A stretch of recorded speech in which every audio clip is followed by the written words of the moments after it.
Que a graça e a paz do nosso Senhor e Salvador esteja sobre você e toda a sua família.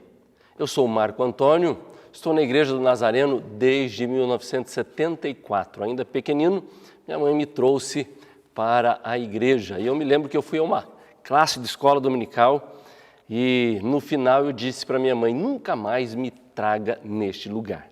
Semana seguinte, estava eu lá.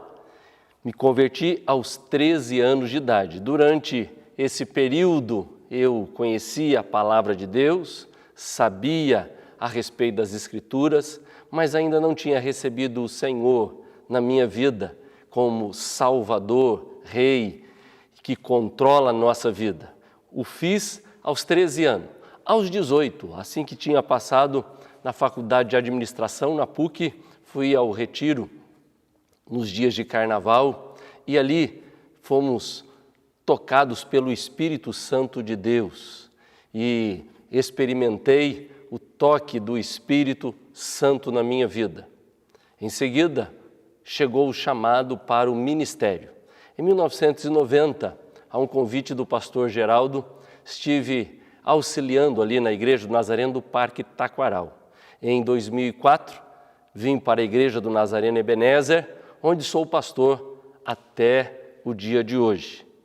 E nesse momento, nós estamos falando sobre preparação para a entrevista na Junta de Credenciais. Estou aqui em nome do Distrito Campinas, na pessoa do pastor Fernando, e espero que você possa estar bem preparado, não somente para a entrevista, mas também para fazer a primeira prova e dando continuidade à sua preparação para a carreira ministerial. É muito importante nesta hora nós olharmos para o manual da Igreja do Nazareno. O que o manual da Igreja do Nazareno nos fala. Mas, antes disso, eu quero lembrar o versículo que sempre esteve ali no seminário, na Estrada da Rólia. Procura apresentar-te a Deus, aprovado como obreiro que não tem de que se envergonhar e que maneja bem a palavra da verdade. Para isso, precisamos olhar para o manual da Igreja do Nazareno. No artigo 229, fala sobre a junta de credenciais. Se você não tem um manual da Igreja do Nazareno, você pode acessar via PDF e então pegar aquele que está entre 2017 e 2021. Teremos a nossa Assembleia Geral no próximo ano, portanto, este manual é o que nós temos e tem à disposição. Você pode acessar para então se preparar melhor. Artigo 229 fala sobre a junta de credenciais e como esta é, no nosso distrito, ela é eleita. E no artigo 231, que começa dizendo assim, os deveres da junta de credenciais ministeriais são, e vai do 231.1 até o 231.10. Quero com você, nesse instante, olhar pelo menos os 3 primeiros, ou os 4 primeiros. 231.1 diz assim, olha, essa junta tem a função de examinar e considerar cuidadosamente todas as pessoas devidamente apresentadas à Assembleia Distrital, para eleição, para ordem de presbítero, ordem de diácono ou licença de ministro. 31.2 diz que o segundo dever é examinar e considerar cuidadosamente todas as pessoas que desejam receber um certificado para qualquer tipo de ministério, incluindo todos os candidatos leigos e ministeriais que aspirem ser reconhecidos para o ministério fora da igreja local, e quaisquer outros assuntos especiais estipulados pelo manual.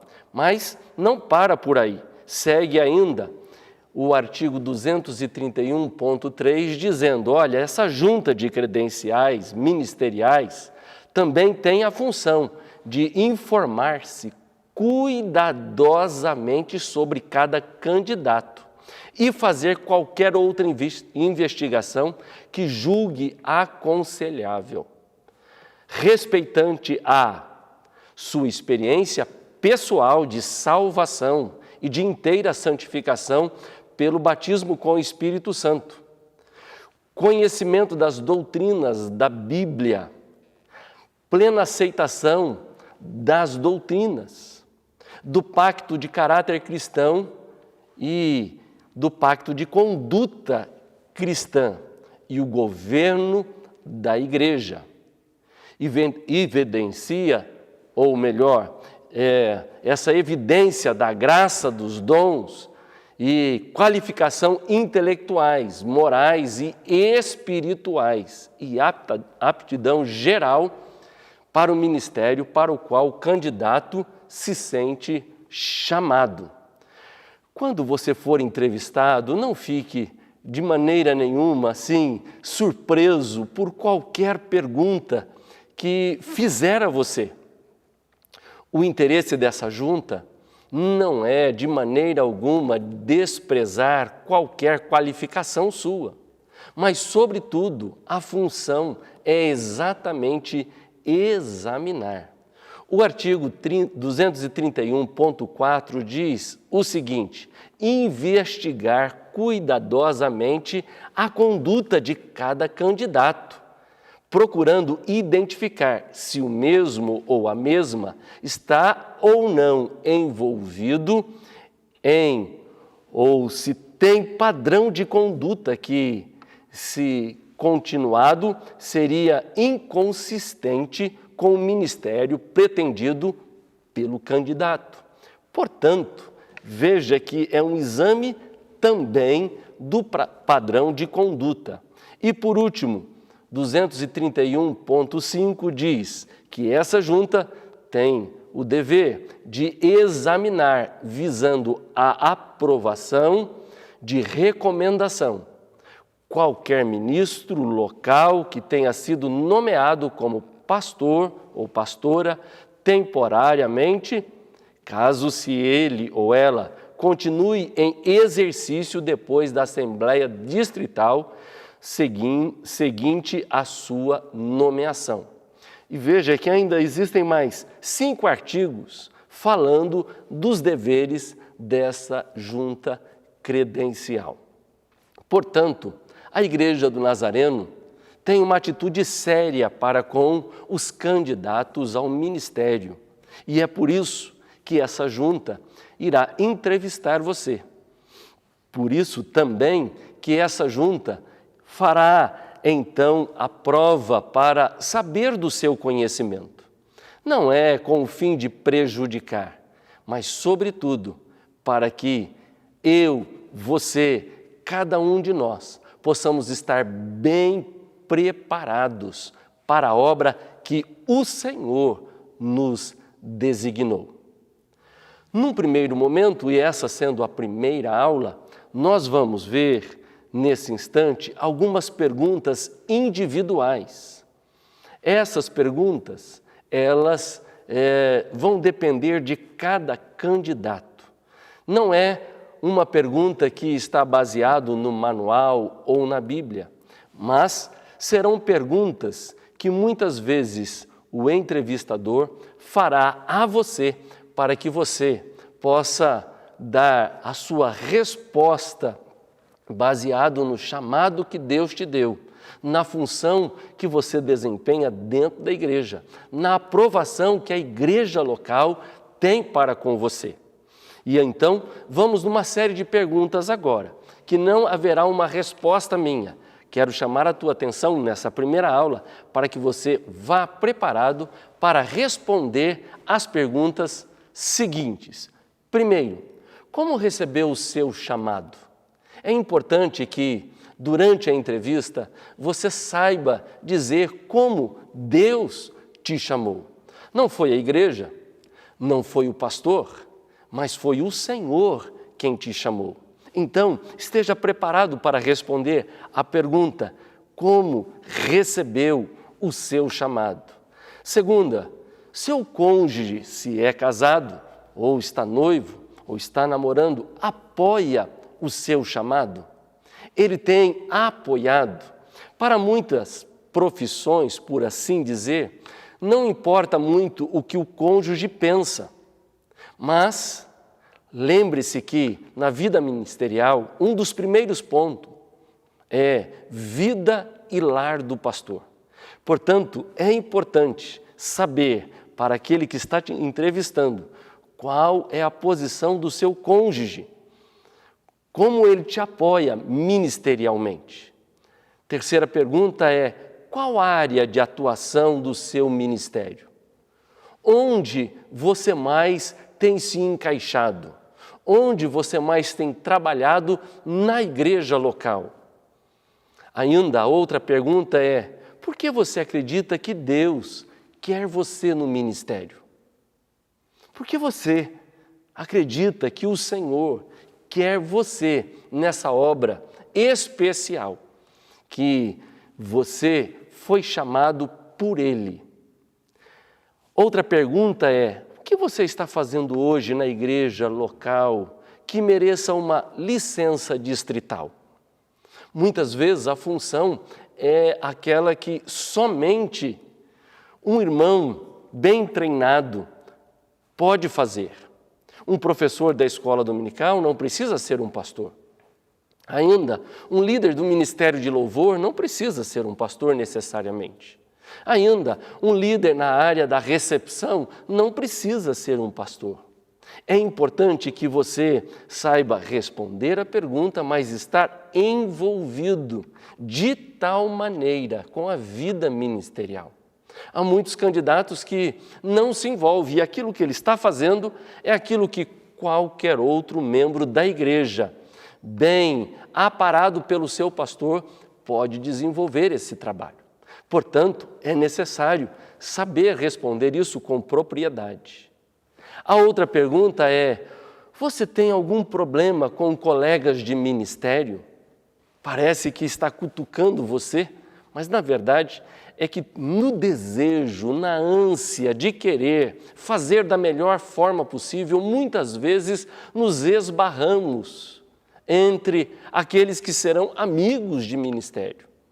Serão irmãos que vão apoiar você, orar por você, vão estar abraçando juntos para um trabalho evangelístico ou missionário, até mesmo em terras longínquas. Por isso, é importante o bom relacionamento entre você e os colegas ministeriais. Essas são perguntas individuais que vai envolver ainda a sua resposta pessoal. Outra pergunta, e ela é bastante importante, é: você está disponível para assumir um trabalho onde Deus mandar através do superintendente? Pense na resposta. Você está pronto e disponível para você assumir esse trabalho onde Deus mandar através do superintendente? Pode ser que ele te chame na sala e diga: olha, Deus está me falando que você deve ir para lá. Você está pronto para assumir esse trabalho? Está pronto para arrumar as suas coisas e começar numa nova igreja, um novo local? Outra pergunta importante e é pessoal: você tem alguma pendência financeira? Se há uma pendência, se há uma causa na justiça, se o nome está limpo, como você vai ensinar alguém a ter o nome limpo se você não tem? Portanto, é muito importante. Houve momentos que foi pedido para os candidatos para que eles apresentassem um comprovante de como estava a sua situação ou o seu nome diretamente nos órgãos ligados à questão financeira. Se houver algum problema, olha, saliente, Fale dos passos que você está dando para resolver. E eu tenho a certeza que Deus vai honrar a tua vida. A outra pergunta é: você é dizimista? Há alguns candidatos que vêm para a entrevista, mas não são dizimistas. Como vamos falar de dízimo na igreja local se você não dizima? Por isso, a pergunta não é para ofender. A pergunta é justamente para termos a sua afirmação e ainda a sua crença sobre o sustento da casa do Senhor. Ou ainda, mais outra pergunta: você recebe dízimo de alguma pessoa na igreja? Trazei todos os dízimos à casa do tesouro. Essa é a orientação bíblica, e não na sua conta, ou não na sua causa, de maneira alguma. Que, em nome do Senhor Jesus, nós possamos ser transparentes nessa área. A outra pergunta, também de cunho pessoal, é: como você lida com o sexo oposto? A relação que você tem com o sexo oposto dentro da igreja local.